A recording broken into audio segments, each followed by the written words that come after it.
ассалому алайкум дӯстон ва ҳаводорони сонаи раҳим продакшн. Дӯстони азиз, умедвор ҳастам ҳар яки шумо тандсиҳату хонобод ҳастед. рӯзи саиди ҷумъа ба ҳар яки мо шумо муборак бошад. имрӯз ҳамроҳи ака Абдуллоҷон тасмим гирифтем ки ҳамин тӯҳфаҳои беҳтарина барои бародаронем ки дар ин сардиву барфи хунукӣ дар берун намоз мехонанд, ҳаст нафарое ки ҷойи намоз надоранд акаҷонон, барои ҳамо тӯҳфа мекунем. шумо бинени барои хиднамоишӣ не, фақат ин ҳадия аз маркази хидматрасонии Зиёратчоп барои бародарони азиза. иншаалло ҳар ҳафта нам хел тасмимора дар ҳар масҷид пешкаши бародарон мекунем акаҷонон. Оз мерем. Худо хоҳа. Ассалому алайкум ва раҳматуллоҳ. Пеш аз ҳама хайру баракату имрӯзу ва ҳамаи шумо хоҳонем.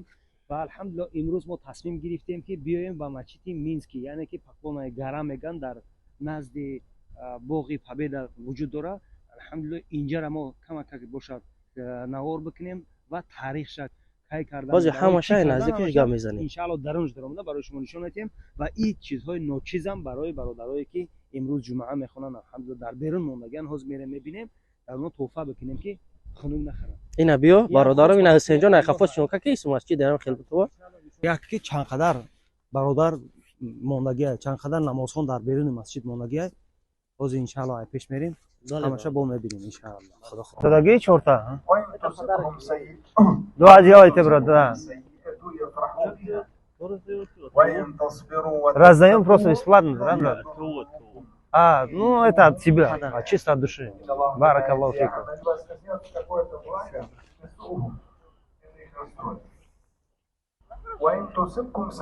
биё бародарам. Конкретно коснется особо какое-то зло, я да, я Баракаллаху их хитрости, злой умысел. ана як борига ассалому алайкум бародарони азиз, рӯзи саиди ҷумъа ба ҳама як борига муборак боша. ҳамроҳи акаи азиз мо аллакай намози ҷамъаро хондем ва дар ҳаққи ҳамаи бародарое ки талаби дуо кардагӣ буданд, ҳамчун як бандаи хокӣ дуо кардем. худованд ака дуои моро қабул бигардонад. ва ҳамроҳи ака Абдулло тасмим гирифтем ки ҳамин масҷид ки дар пасманзари мо мебинем, пурра маълумоти ака Абдуллоҷон барои ҳар яки мо шумо гап зана ки чӣ қадар одам мебарад, чӣ қадар ҳамаша хушрӯ аз забони ширини ака Абдуллоҷон мешунавем. чӣ гуфти ака Абдуллоҷон? خب انشالله مگه جمعه باز آمد بس یک دولت است. جمعه سرتاپا شکوه و نعمت است. روز تکبیر و درود و همسناست، روز اخلاص است و گنجی بهاست. در حقیقت جمعه یکی از روزهای هست که در بین هفته شاه روزها بگیم خطا نمیکنیم، به خاطر که روز جمعه نماز جمعه عید است برای هر یک مسلمان. افضلتر است از عید قربان، افضلتر است از عید رمضان. و این خاطر ما اومدیم الحمدلله امروز در مسجد مینسک با برادرمون نماز در حقیقت خواندیم. ما هم چی گفتنی هستیم ان شاء الله از درون مدرایم با مفصلتر برای شما را گپ میزنیم. بله برادرجان اکا Abdullojon خوب قید کردن. حاجی درون مسجد هم می‌داریم پورا برای شما معلومات میدیم.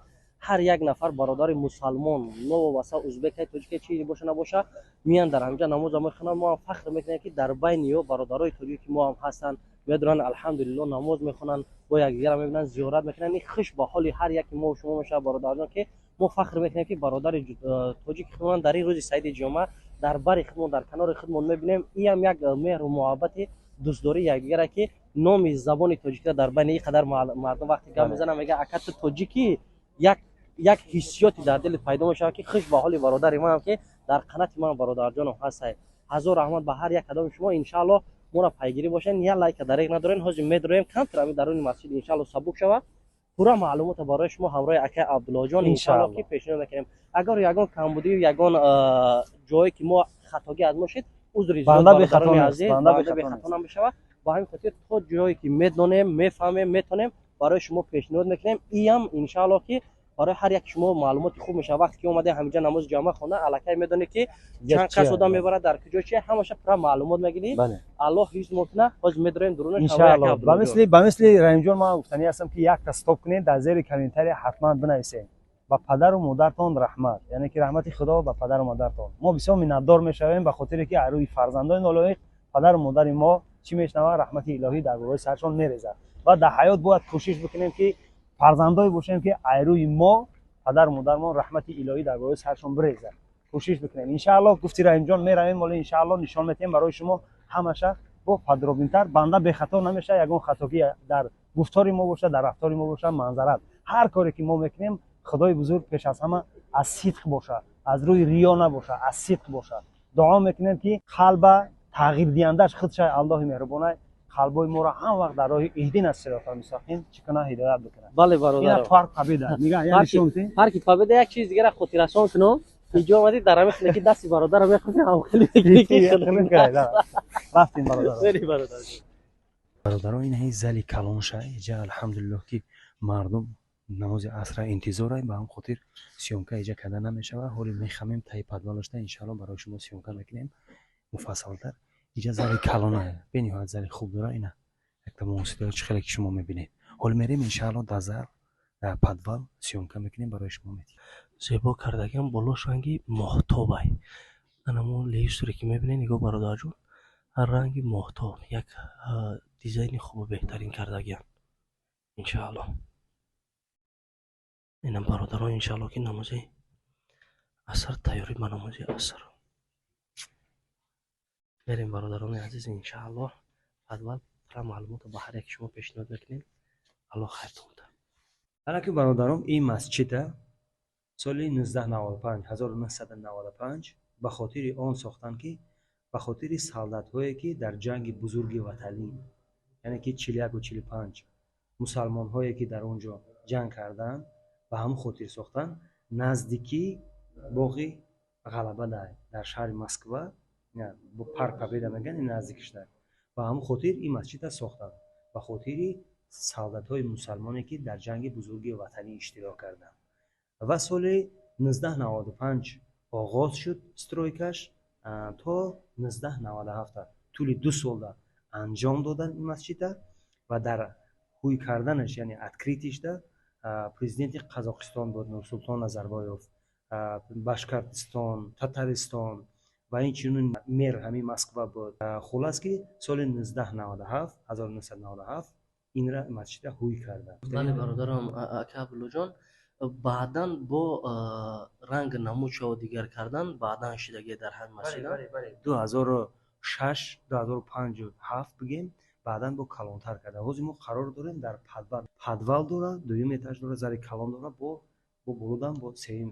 بله برادران چخیلی که اکا عبدالله گفت در کشوده شویش بسیار انام پرزیدنت ها آدمای کلانی که در همین سر قدرت بودن همون زمانی هوی کردنش ده همونا اشتراک کردگی بودن با کدام خاطر که ای برای انمون نفرایی که در جنگ شهید شدن همیرا با همون خاطر کردن مسلمان هایی که در همون جنگ اشتراک کردگی یه ایجاد مثال دولت روسیه از تمام دولت ها آمدگی بودن برای یک شخصیت همه را که در همینجا پارک کردن بعد از اون در همینجا مسجد در نزدیکی همین کردگی که نام خاطره از همون وقت با نام انما موندگی مقصد که سالدات هایی که جان باخته بودن در جنگ 41-45 با همین خاطر دوستان عزیز درونش نه قدر کلمه هر میبینین ما حاضر این پدوال میشوم متاسفانه درونش مایده لیک آدم بسیار میبره که جاش جای خوب و بهتره که بسیار شخصیت های مسلمان نشین در همین تریتوریا به حد بسیار هم برادران تاجیک ازبک قرقیز دیگر برادرانی هستند همش که در همینجا نزدیکن بسیار حتی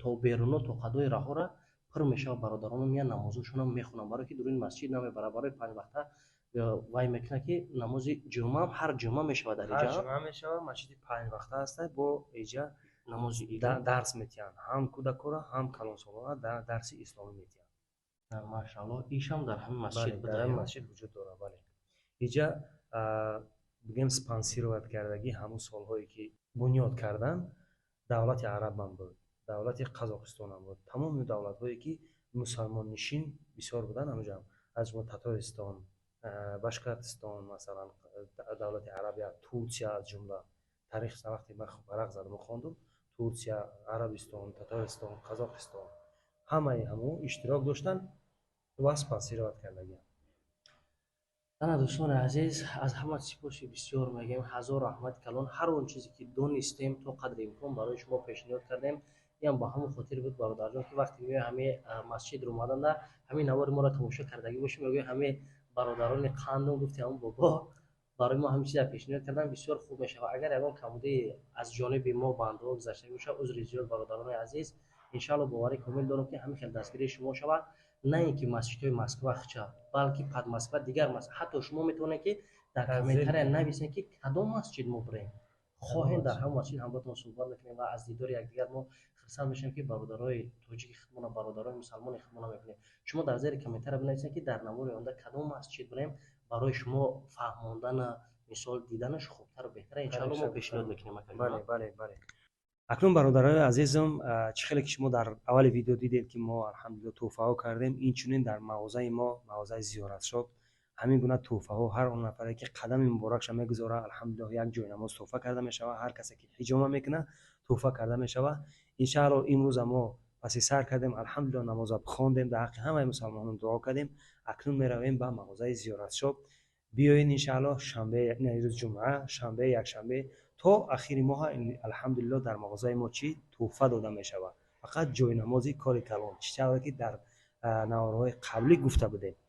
به هم خاطر الحمدلله بیایید، ما بسیار شاد میشویم. در مغازه زیارت شو آدرس های ما در مترو براتسلافسکaya улица براتسلافسکaya 6 و یا دیگهش در رایون خیمکی کیروا 10 корпус 2 و رقم هایی که شما در روی اکران میبینید همه و لحظه همیشه شما در واتساپش بنویسید.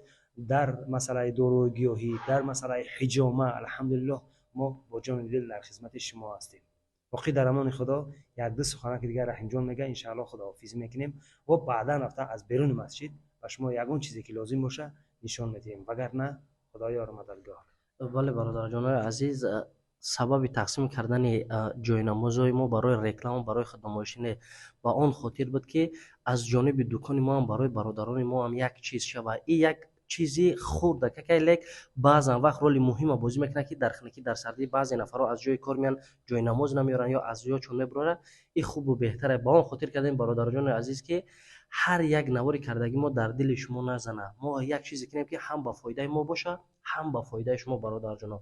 با همین خاطر تصمیم گرفتیم که همه خیلی نوارا را بر قصه های خوب، بر یک چیزی که برای هر یک ما شما مهمه و همین خاص برای شما پیشنهاد کنیم که شما تماشا کنین، در حق ما دعا کنین و از دکان ما بیاین، از نزدیک همین سخنای شیرین، همین مهربانی را از نزدیک ما همراه شما کنین. یک پیاله چای ما را بخرین برادر جان، بهترین کار میشه. ما فخر میکنیم که شما قدم زدین به دکان فقیرانه ما، اومدین قدر ما بندگانی که خاکی این کو قدر ما بندگان را کردین. ما خیلی سپاس میگیم به هر یک شما. بله، همین روزی که رحیم جان گفته که یک پیاله چای ما دیروز از ترکیه، چای ترکیه آوردیم الحمدلله برای مهمانان.